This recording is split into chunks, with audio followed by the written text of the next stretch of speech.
지금 베드로가 물에 빠진 것은 두 가지 이유입니다. 먼저 바람을 봤다는 거죠. 바람. 아마 그 순간에 바람이 확 불고 파도가 막 높이 일어나고 뭔가 깜짝 놀랄 만한 상황이 왔는지 모릅니다.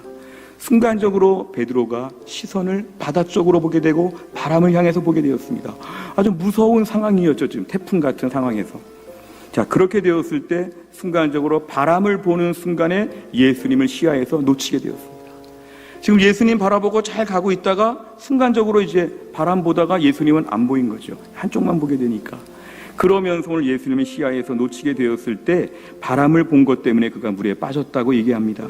또 한 가지가 뭐냐면 의심했다는 것이죠. 의심. 이거는 예수님을 의심한 것입니다. 지금 예수님 앞으로 걸어가고 있을 때 이거 순전히 자기 능력은 아니었습니다. 원래 베드로가 물 위를 걷는 게 취미라든지 당시에 갈릴리 어부들은 뭐 웬만큼은 그냥 물 위를 좀 걸었더라 뭐 이런 전설이 있는 것도 아닙니다. 이거 도무지 베드로의 실력이 아니고 능력이 아니었는데 오늘 순간적으로 예수님 믿고 지금 가고 있었던 것인데 예수님을 의심한 것입니다. 의심. 내가 가다가 예수님께까지는 못 갈 수 있겠다. 좀 걸었지만 앞으로 가는 건 장담할 수 없겠다. 순간적으로 이제 바람을 보다 보니까 의심의 마음이 막 생겨나게 되었습니다. 그동안 얼마 동안 걸어온 것은 너무 신기하죠. 앞으로 걷는 건 이제 큰일 난 것이죠. 그렇게 되었을 때에 베드로가 바람을 보고 또 의심하고 이 두 가지 이유로 말미암아 물에 빠지게 되었다는 게 오늘 본문의 30절과 31절에 정확한 정답으로 등장합니다. 저는 오늘 설교를 한 주간 동안 준비하면서 제가 주 초반에는 이렇게 묵상을 했습니다. 베드로가 예수님을 끝까지 봐야 했는데 못 봐서 물에 빠졌다. 예수님을 보지 않은 베드로가 빠졌다. 예수님 봤으면 안 빠졌는데 오늘 베드로가 참 잘못했다. 베드로가 예수님을 안 봤기 때문에 이렇게 되었다. 계속 베드로 이렇게 묵상을 했습니다. 하나님께서 제 마음을 움직이셔서 중반 후반부터는 이 베드로가 오늘 본문의 주인공이 아니라 오늘 본문의 주인공은 예수님이시라는 것이죠. 오늘 베드로는 예수님을 보다가 안 본 것인데요, 중요한 거는 예수님은 베드로를 꾸준히 보셨다는 것입니다. 오늘 본문의 핵심 키워드가 이것입니다. 베드로가 예수님을 꾸준히 보지 못했는데 오늘 본문에 의하면 예수님은 베드로를 꾸준히 보셨다. 베드로가 오늘 안 봐서 물에 빠졌다. 그럼 예수님이 베드로는 이렇게 해서 죽는구나. 안드레 나와봐라. 안드레, 너는 나를 끝까지 볼 수 있겠느냐. 안드레도 안 되면 요한 나와봐라. 요한, 자, 우리 가운데서 끝까지 나를 보는 자 하나만 살려준다.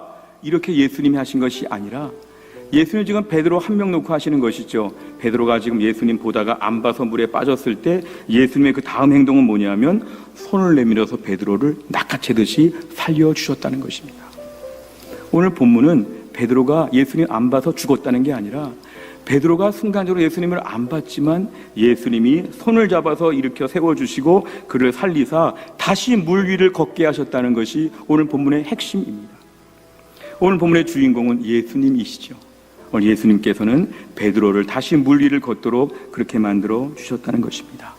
사실 오늘날 베드로가 예수님을 끝까지 보지 못하는 것, 우리 신앙생활 돌아봐도 그렇지 않습니까? 매일 예수님을 바라본다, 예수님밖에 없다, 나는 예수님 보는 것 집중하고 있다고 해도 우리가 때론 예수님을 못 볼 때가 있습니다. 때론 우리가 순간적으로 훅 빠질 때가 있습니다. 그럴 때 우리가 빠져가지고 그때 다 죽었냐 하면 그렇지 않습니다. 그때마다 뭐를 체험했지요? 예수님께서 저희들을 낚아채셔서 우리를 살려주신다는 것입니다. 주께서 우리를 살려주시는 이유는 뭘까요? 우리를 끝까지 보시기 때문에 그렇지요. 우리를 주목해서 바라보시니까 우리는 주님을 봤다 안 봤다, 주님 봤다 바람 봤다, 우리들 왔다 갔다 하는데 우리 예수님께서는 우리를 끝까지 바라보시면서 걸으라고 말씀도 하시지만 막상 빠지면은 우리를 손을 잡아서 일으켜 세워주신다는 것입니다. 결국 우리의 신앙생활은 내 힘으로 하고 내가 예수님 봤으니까 살고 이렇게 떳떳하게 말할 사람은 하나도 없죠. 그동안 내 신앙생활 예수님 가끔 놓칠 때가 있었죠. 가끔 바람에 집중할 때가 있었죠. 근데 여기까지 온 것은 다 뭐냐 하면 주님께서 우리에게 손을 잡아서 이렇게 세워주셔서 우리가 여기까지 왔다는 것입니다.